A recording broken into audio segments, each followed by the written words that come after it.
when the ducks flew from the marshes of Two Street. And there was a time when the reeds were green in the marshes of Two Street.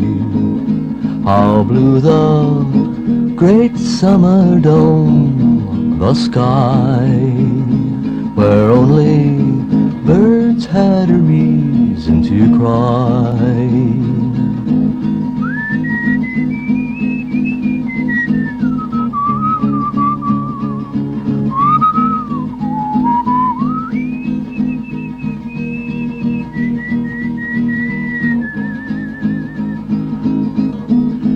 But now is the time when the tears lie still in the marshes of Two Street. And now is the time when the windows just stare from the marshes of Two Street. The gutters run through the black ribbon squares where men have lain many years in despair. Yes, now is the time when the winds are sighs from the marshes of Two Street. And now is the time when living is a dream in the marshes of Two Street, where men have gone far away, right in town, without a hand that can reach that far down.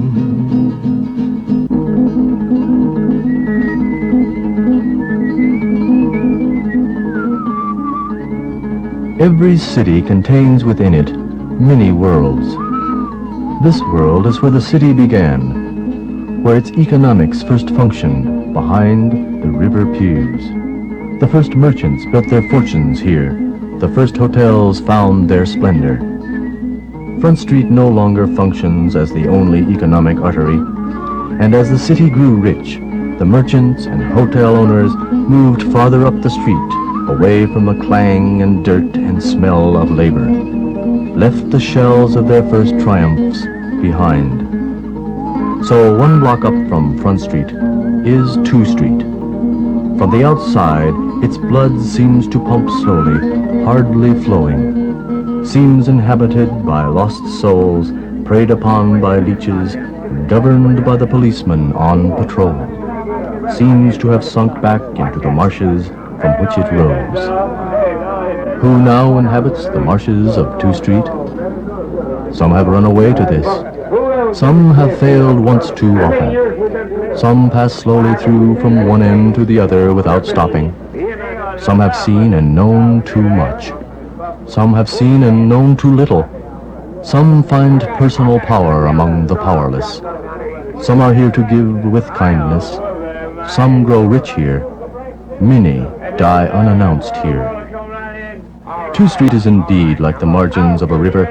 Day or night, it is ever quietly lapping against the shores, its voice a blending of many, each drowning the other out, but always speaking, always thinking with intelligent minds half drowned, minds climbing up through the cotton bunting of alcohol to reach and express understanding without its pain. But few outside this world pause to hear.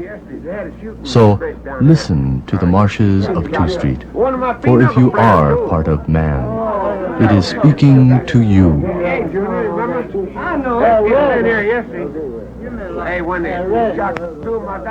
Well, here I'm at the old 2nd Street in J.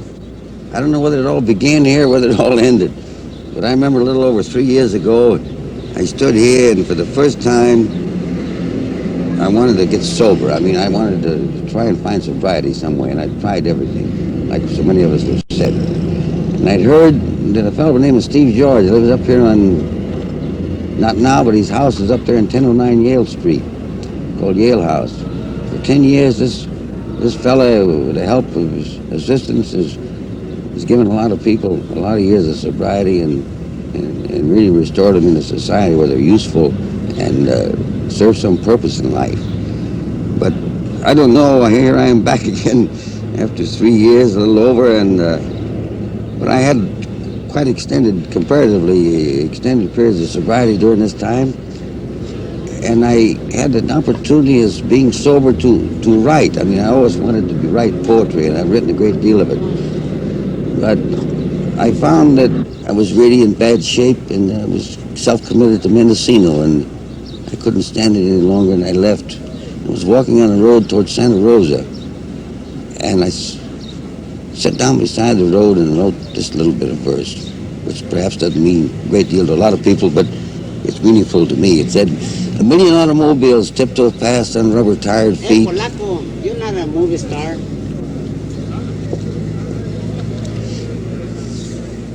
A million automobiles tiptoe past on rubber-tired feet, and through the heat mirage, the dancing team insanely kept a measured beat. I thought of God and truth and love, and ever there before me in the dust, there lay the glove, cast down in high disdain. This symbol of the challenge there became a goad, and drove me on, and lifted up my head and feet again. And far beyond this veil of dust against this brass-like sky, I searched for God and prayed, please don't let me die. But, dear God, this be the end. I thank you, God, for I found a friend. And that's all about Steve George, this fellow that did more for me than in connection with the AA than I think anybody ever could or would.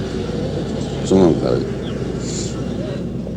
Somebody will tell you, my wife, she's the cause that I'm down here. My mother died. This is my reason for being, bringing around. You know what I'm saying? I mean, everybody have a reason. And I bet you that they're going to tell you, my wife and kids. You know what I'm saying? I mean, no support and all that. This is just an escape. You know what I'm saying? An scapegoat. You know what I'm saying? This is just an escape for a man's weakness. At the Javelin race, I took up flying, but I gave it up on account of some broad listener. I was in love with her. I knew what love was then, something to cherish the mind and the best things in life. But when she let me down, I gave up flying, and I can prove it. I've never screwed up before like I have this past 8 years, but I figure, by golly, it's my business. If I want to be down here on Skid Row, why shouldn't I? I worked 39 years, worked hard, and what I get, I got a leg chopped off. I lost my wife, 4 kids. I lost my cab company, all my business. Now then, I don't even have to worry about nothing, not no more. I have to live a cheap life, but I can live it the way I want. Well, I'm from Colorado. I got a home in Colorado. And I'm going home to my family in Colorado. I'm tired of living in this goddamn Skid Row. I want to go home. I got here by freight train out of Colorado. It's a bad life. You sleep in the weeds, try to get something, you can't get nothing. And can't get nothing to eat, nothing. So now I'm going to catch another freight train and go back to Colorado where I belong.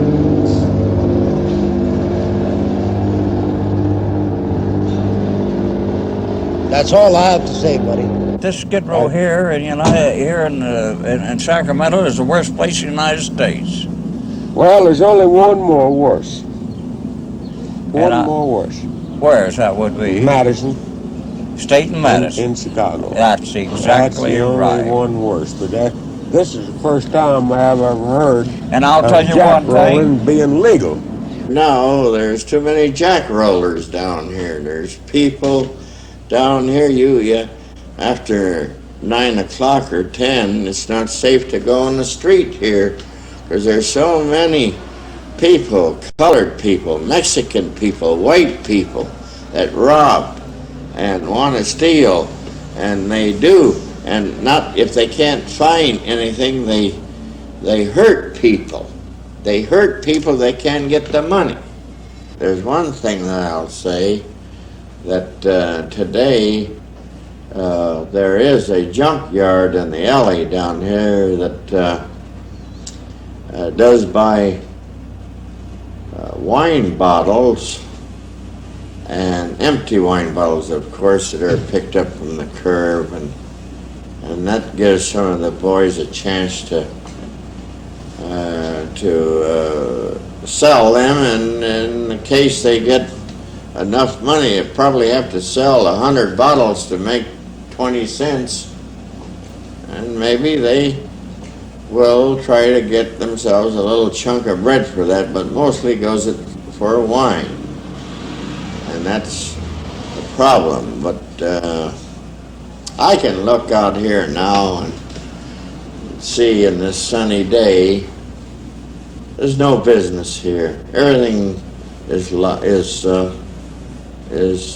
boarded up from the redevelopment, but I hope that someday, for the future generation, the younger people, there'll be a good, desirable place to walk on the street without being molested at any time.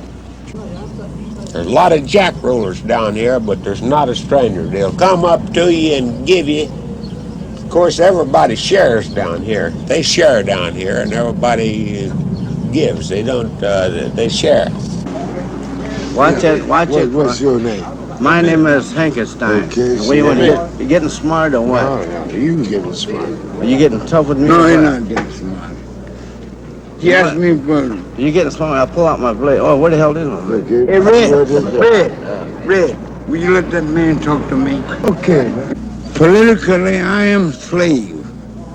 It's because you want to I be. want the It's because world you to want to know be. it. It's because your hands are tied, because you think of yourself and nobody likes me. In the whole world, I say. Oh, for heaven's sakes, I'm a Catholic, man. A Roman Catholic. You see that?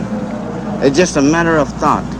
Hey, Look, even a cat. for heaven's Look, sakes, give the old tramp a drink. a The break. world's greatest tramp. Well, I don't think the greatest well. To travel with the trenches of a woman the same as being on a bumming dream in mid-sea. Now, damn it, don't send me back to you. I got witnesses. From night to night you find me. Too weak to break the chain that bind me. I need no shackle to remind me. I'm just a prisoner. Let's take a picture of those three guys, of right? Four guys. What the use of my caring when someone is sharing those eyes with me? I do have something here in my head, and I won't tell you. Because I got so much underneath this woolly head of mine, I make a man go crazy. Look, I want a drink of wine, I'm gonna get it. Well, go get it. You see, the world's greatest winos are the world's greatest thinkers. Everything that you will do today or tomorrow, Sir, can I get a cigarette? hey, will depend on you. Well, I hope God will kill me. This is my last words. The people here, they've I worked. didn't come for trouble. The merchants have tried. I'm They- just a bum. Look, I will say this. I did work hard. I ride the last year railroad tracks. for the people for the I come out of Sacramento New Union York. to get work in Buffalo, in a New place York. where people see.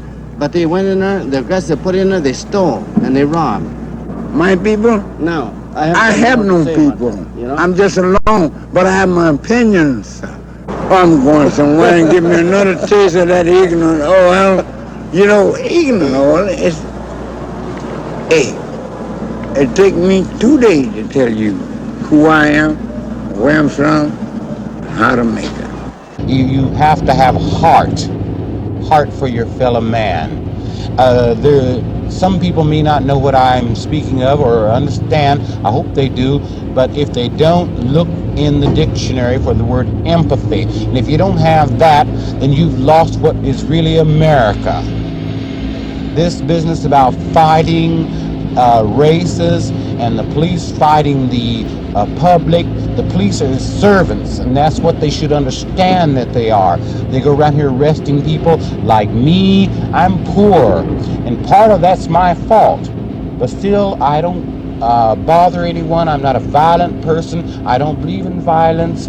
I don't believe in settling if you dispute what I say. I don't believe in fighting you about it or attacking you, and I don't think you have the right to attack me if I dispute what you say. But at the same time, always remember this country was made up, and that's the only thing that made it great, and it will fail, and it's going to fail if we keep going the way we're going now. We all have to get along, and we have to find out somehow how to give jobs to these poor guys, tramps if you want to say so, that have no jobs. But don't throw them in jail just because a man is drunk. That will not solve the problem. Leave your thing out of my butt. There's an old man, let him say, oh my God. There's an old man, let him say something. That's poverty, yes, that's poverty, because poverty is what drove him to that. Yeah. Poverty, and you have to, like I say, and I think the majority of the people want jobs, that's what they want. Charity, welfare, sure, I need welfare right now, maybe psychiatric aid too. All Mexicans got everything, national, here in the state of California. A Negro don't have a goddamn chance in the state of California. Now, what you talking about? Don't tell me a Negro can't do shit but spend his money and talk this shit. Why? They bring him from Mexico everywhere and do this, they do that. They can't speak English, they can't do that. What do you mean? I was born in this country. I was born in Old Mexico. I was not born in Old Mexico. I can answer that. I was born in this country. Why? Then we have to go over across this land, that land, and get some goddamn body to come over here and do this, and do this, and do that, and that. And can't speak, you can't do shit. But yet still, a Negro, me, black man, me, look at me, a black man. I can't get a goddamn job unless I go to camp, unless I kiss her ass, and I pick some minutes. Why? Why? Why don't I have the opportunity to make some money? Mexicans get all the breaks. A black Negro don't get no kind of consideration in the United States of America. Where? I work. I got chicks. Mexicans don't get all the breaks. Come on. That's not gonna ruin it, but I said I'm gonna take off. Somebody every day. Why? Like Upper Brown. Oklahoma. I don't have nothing because I'm a Negro. I can't go to the field, work like you, whatever. Come on, hurry up with that thing. Then I talk fine then. Oh, I took a way. I have nothing. Like a black guy. Nothing.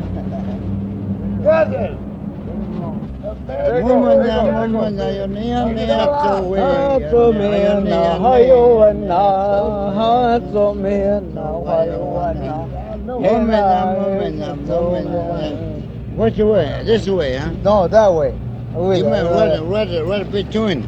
Down up for you with another. Okay, up for you with. So man, why you want head? It's just one. No, who we are got number.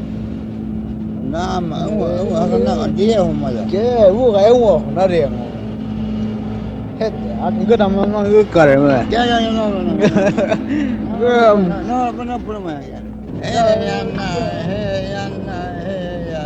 How come you're American? I say I'm with I'm a great American. Oh, yeah, I'm a great American. But eventually I wound up on Skid Row, and the first thing they usually go will be my electric razor. Then the eyeglasses will go, regardless of how badly that I need the glasses. I'll usually lose my artificial dentures or a part of them, because they seem to aggravate the person that's drinking and getting shaky. And then I hit Skid Row, the very lowest, right down to the gutter. And it's just drink, day in and day out. I've never gone to Skid Row, but when I maybe had been on Skid Row 6 months ago, I see some of the same faces. They haven't gone away, they're still there. Still in the same condition they were. You can tell no change, either for the better or the worse. I never was alone on Skid Row. I spent 4 years down there, off and on, but with the same person. We shared our battles and our misery and whatever fun we had. I found out on Skid Row that nothing was expected of me. If I did anything, it was great. If I didn't, I was still all right. And that's something that when you try to live above Skid Row, they do expect certain behavior, certain things of you. And on Skid Row, nobody expects anything of you. And if you want to drink, there's always someone somewhere that'll get a drink if you don't have it. On the other hand, when you do have it, you share. But I always had a bottle of wine in my purse. The only panic I ever knew down there was when my wine bottle was empty. Then I panicked because I had to have a drink. I lived to drink, and I had to drink to live. I met a lot of good people down there, nice people. They were just like I was. We were all sick, and we were all together. On Skid Row, I'm scared on Skid Row. Honestly, I am scared. I'm scared of the people on Skid Row. I walk down the street, and as I pass someone, I look over my shoulder to see whether they're following me or not. I'm real scared, even to go in a hotel. I'll go in and lock the door and stick a chair up underneath the handle, because I know that I'm helpless. Once I hit that bed, I'm helpless. They could come in, they could do anything they wanted to me. But I can't stand to be alone. I never could. When I was drinking, I had to have somebody around. I just could not stand it. I didn't particularly care if it was a man or woman, as long as I had someone in the room to share my drinking and talk to me.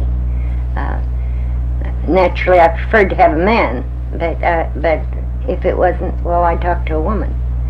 But I just didn't want to be alone, ever. You just talk about everything, just as long as you keep talking. You can't stand the silence, you know, because then you have to think. And this is what you don't want to do, is think. This country is supposed to be the strongest and the richest in the world.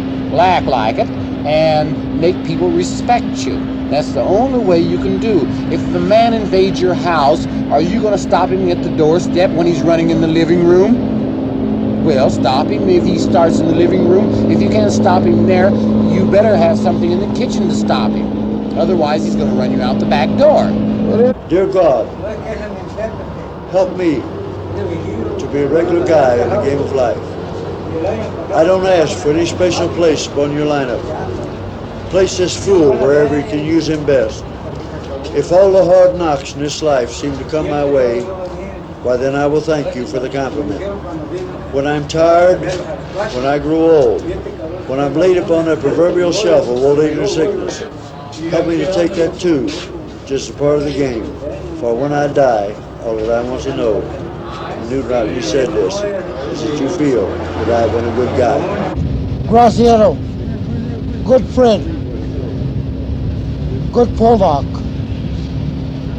I forward him goes to New York City with me a long time ago.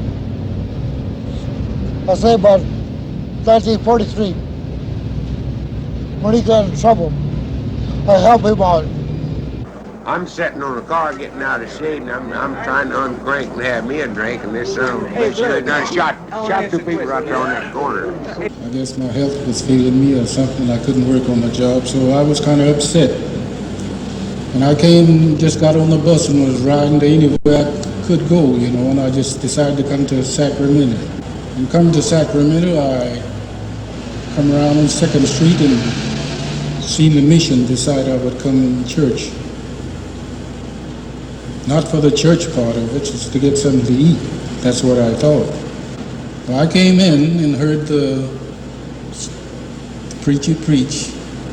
And when the sermon was over, the man walked out down off of the aisle down to where I was, and I was wondering where he come straight to me, because I wasn't in no shape, I was a tired and weary old man.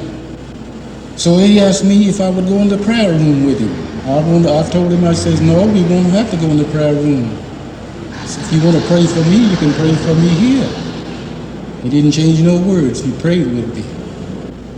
So after that night, my life has been completely changed. I'm not the same anymore. I'm a new creature. And I've been staying here at the mission ever since, and I like what I see going on around here, and I want to stay and help the people. I want to help, that's what I'm worried about now. Since that night, I haven't been worried much about myself. I'm worried about my fellow man. The best way I know of is having these missions like this, where people can come in and hear the gospel preached. And when they hear the gospel preached, and those that come to Christ, come to know Christ as their Savior, He's changed them. They're not the same when they go out of here. And that way the people don't have to help them. They're changed people altogether. But the main thing is just hearing the gospel preached. Just like I say, when a man comes in here, he can have his own idea about what he want to do. God has his. I've been drinking, yes. But in the name of this light, I don't know exactly. I never seen God, but I think, there might be somebody, some kind of supreme person that He made a light, sky, stars, and the moon, the sky, the wind. Hey, What you doing me? don't be afraid. I am afraid. Don't be afraid. I'm afraid.